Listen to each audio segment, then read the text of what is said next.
Eh oh!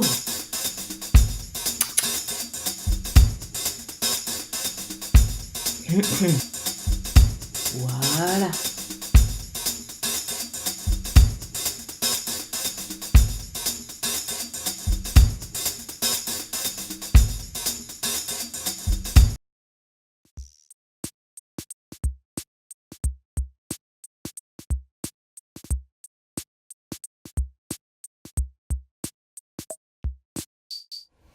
Les prémices, c'est une idée un peu folle de consacrer les collections permanentes aux artistes femmes. Alors un peu folle parce que c'était la première fois que ça se faisait et que les collections du Centre Pompidou, c'est pas rien, c'est 2 étages, c'est quasiment 7500 m² d'espace d'exposition qui était jusqu'ici consacré aux hommes, puisque en faisant des petites statistiques, on s'est rendu compte que les femmes occupaient entre 10 et 15% maximum des collections permanentes.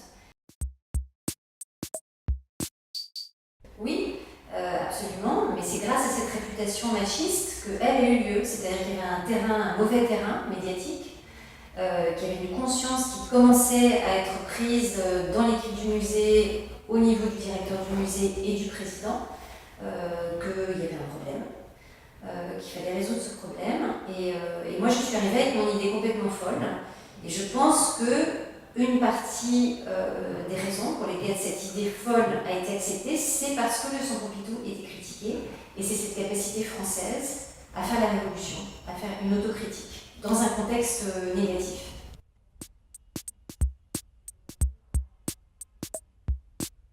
Puisque mes propositions d'exposition féministes ne passent pas, je vais passer à la vitesse supérieure et proposer un truc impossible. Et comme ça, je n'aurai pas de regrets. Et donc j'ai été le voir en lui disant « Alfred, je voudrais consacrer les collections permanentes aux artistes femmes. Je sais que vous allez rire, que vous allez me dire c'est pas possible, mais je m'en voudrais de ne pas vous faire la proposition. » Et il m'a dit « Vous savez Camille, figurez-vous que j'y ai pensé. Prouvez-moi que c'est possible. » Et je me rappelle, il m'a donné une semaine pour prouver que ça pouvait tenir la route, qu'il y avait assez d'artistes femmes, qu'il y avait assez d'œuvres fortes. Et donc j'ai fait cet exercice un peu fou à l'époque, j'avais le plan, des salles en fait comme ça, je me suis dit bon alors ici je vais mettre les abstraites, ici je vais mettre les surréalistes, j'ai fait une espèce de plan comme ça, un peu doigt mouillé.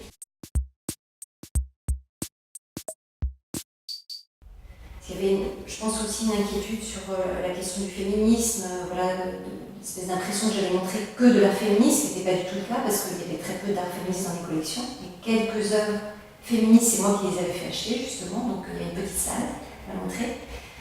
Mais globalement, c'était vraiment l'histoire du XXe siècle racontée par les artistes femmes. Donc c'était la démonstration qu'elles avaient toujours été là, qu'elles avaient travaillé toutes les techniques, qu'elles avaient été dans tous les styles, tous les mouvements. Donc c'était cette démonstration forte que j'avais essayé de faire, enfin, qu'on avait essayé de faire parce qu'on a vraiment travaillé en groupe. On a été 10 conservateurs et attachés de conservation. Je me rappelle, on travaillait avec des photos des œuvres comme ça sur la table pour organiser ce matériau qui n'était pas du tout organisé. Quel regroupement on fait, quel titre on donne aux salles, c'est quoi le substrat intellectuel théorique de tout ça. Et ça, c'est un énorme travail qu'on a fait vraiment collectivement, très vite, en se réunissant, je crois que c'était au moins une fois par semaine. Et vraiment, on réfléchissait, on pensait cette histoire. C'était un moment assez génial de ma vie professionnelle. C'est-à-dire que quand j'ai voulu faire M, je me suis dit, bon, je vais aller chercher des œuvres et puis je vais créer des petits textes. Sauf que j'avais rien sur ces œuvres. J'avais pas d'informations, il n'y avait pas de catalogue sur ces artistes femmes, elles n'avaient pas eu de galerie, elles n'avaient pas été achetées dans les musées. Celles qui étaient décédées, je n'arrivais pas à trouver les ayants droit. Enfin bon, j'étais devant un mur d'absence d'informations. Et je me suis dit, si j'ai le temps de ma vie, il faut que je crée l'outil pour que mes collègues, après moi, quand je serai morte, puissent trouver l'information facilement. Parce que c'est pour ça qu'on ne montre pas les artistes femmes. Même si on a envie de les montrer, on n'a pas l'information. Donc ça demande 2 fois plus de travail. Il y avait pas mal d'inquiétudes pour certaines d'entre elles, parce que, bon, ça dépend des générations. Il y a beaucoup d'artistes qui étaient décédés aussi, que j'ai montré, parce que ça a commencé au début du siècle avec Suzanne Valadon. Donc il faut savoir qu'il y a quand même une bonne moitié de ces artistes qui ne sont plus vivantes aujourd'hui. Des artistes, je dirais un peu historiques, comme Annette Messager, il y avait une inquiétude, parce que c'est des femmes qui ont construit beaucoup leur carrière sur une sorte de tabou sur le fait qu'elles étaient des femmes. C'était d'abord des artistes, hein, et elles ne voulaient pas être tirées vers du côté du genre. Ça a pris 1 an et demi, ce qui n'est pas beaucoup. Pas beaucoup pour montrer 300 artistes et 1000 œuvres. Donc c'est un peu de la folie. À la fois l'idée et le faire. Enfin, la réalisation a été très très rapide, d'autant qu'il y a eu donc l'exposition, le catalogue et le site internet. Et j'ai souvent dit ça, les 3 objets, enfin ces 3 volets de Elle m'ont pris autant d'énergie chacun. En fait, c'était une très grande exposition, difficile à voir en une fois, puisqu'on avait presque 8000 m² d'espace.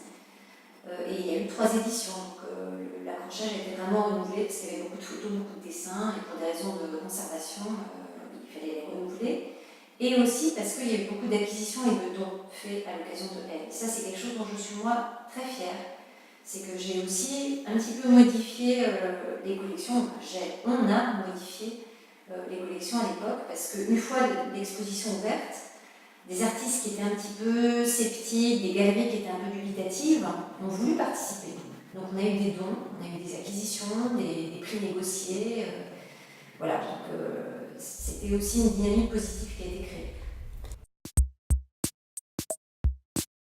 Ça serait vraiment prétentieux d'attribuer leur cote à elles, mais disons que ça a été un des éléments de redécouverte de certaines artistes femmes, que ça a aussi mis les institutions, les galeries à l'aise, c'est-à-dire qu'il était possible de faire ce genre d'exercice, que ça intéressait le public et la presse, alors qu'avant, on marchait sur des œufs, hein. C'était encore une fois la critique de la ghettoisation, de faire une exposition collective comme étant un objet dépassé.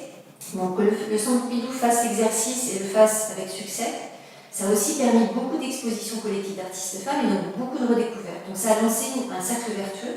Cette redécouverte a été portée de manière très collective. Et quand je dis collective, c'est les galeries, c'est d'autres musées, c'est les artistes eux-mêmes aussi qui ont pris confiance, qui ont fait peut-être des démarches plus positives auprès de galeries, auprès de collectionneurs. Voilà. Donc c'est, je pense, une étape importante dans une histoire qui était en train de se faire, hein, qu'on n'a pas inventée non plus. On venait après un certain nombre d'expositions collectives que j'ai citées, WAP aux États-Unis, Kiskin Bambam en Espagne. Voilà, j'ai pas inventé la poudre non plus. Non, pas du tout. Il n'y a pas d'air féminin et c'est même, je dirais, le propos principal de Elle, c'était de le démontrer. Et je pense que vraiment, c'est quelque chose qu'on ressentait physiquement au bout de la 2e salle. Il y avait une salle féministe, voilà, on était dans l'art féminin peut-être, féministe en tout cas. Et puis dès la 2e salle, on oubliait en fait. J'étais très attentive à dire que Elle, c'était pas féministe, c'était un projet d'historienne en l'occurrence, ce que je continue à dire pour Auer. C'est-à-dire que si derrière il y a une pensée, un positionnement personnel féministe, je me considère d'abord comme une historienne qui traite un sujet qui a été maltraité, ou qui a été oublié par les historiens. Alors ma carrière, moi comme j'ai jamais pensé à ma carrière, ça a été énorme comme transformation de ma vie professionnelle et personnelle aussi, parce que d'abord c'est un travail énorme. Je me suis trouvée chargée d'une tâche immense. Non pas tellement dans la première phase de Elle, parce que c'est un travail collectif, mais quand ça a commencé à durer, en fait, quand l'exposition s'est transformée en une 2e édition, une 3e édition, mes collègues, ils étaient tous pris par autre chose, je me suis retrouvée un peu toute seule à porter ça. Et surtout une charge mentale, une responsabilité presque philosophique et politique, parce que j'avais découvert quelque chose que je ne pouvais plus ignorer, c'est-à-dire cet oubli immense des artistes femmes de l'histoire de l'art. Et ça, c'était quelque chose de très choquant pour moi. Je suis une historienne de formation, je suis passée par l'école normale supérieure, j'ai une formation très classique, et j'ai toujours pensé que l'histoire était cette déesse grecque dans un panthéon d'objectivité, c'est-à-dire quelque chose qui est forcément juste. Et en fait, non, l'histoire n'est pas juste, et l'histoire de l'art n'a pas été juste du tout. Et une fois que j'avais découvert ça, mais qu'est-ce que je pouvais faire pour continuer à vivre sans l'ignorer? Donc voilà, je suis là aujourd'hui dans les bureaux d'Auer parce que je ne pouvais pas ignorer ce manque. Alors ouais, c'est vraiment le bébé d'une certaine manière de Elle. C'est-à-dire qu'une fois que j'avais découvert ce manque énorme, je me suis dit quel serait l'outil idéal pour pallier au manque, pour que les futurs conservateurs, commissaires d'exposition, historiens puissent trouver l'information dont ils ont besoin quand ils font une exposition, soit une exposition d'artistes femmes, soit juste une exposition paritaire. Donc j'ai pris une décision assez difficile, qui était de quitter Centre Pompidou, alors que j'avais un poste, que j'étais bien contente, que j'étais salariée, que j'étais reconnue et très heureuse dans mon travail, dans une institution très belle, que je continue à beaucoup aimer. Et quelques mois après mon départ, j'ai créé une association avec des amis. Et moi j'avais appris au Centre Pompidou que pour faire des grands projets, il faut avoir de l'argent. Et je le dis de manière un peu brutale parce que c'est le nerf de la guerre.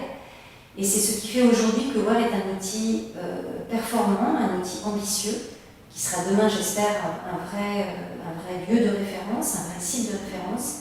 C'est parce que j'ai trouvé les moyens de développer les actions.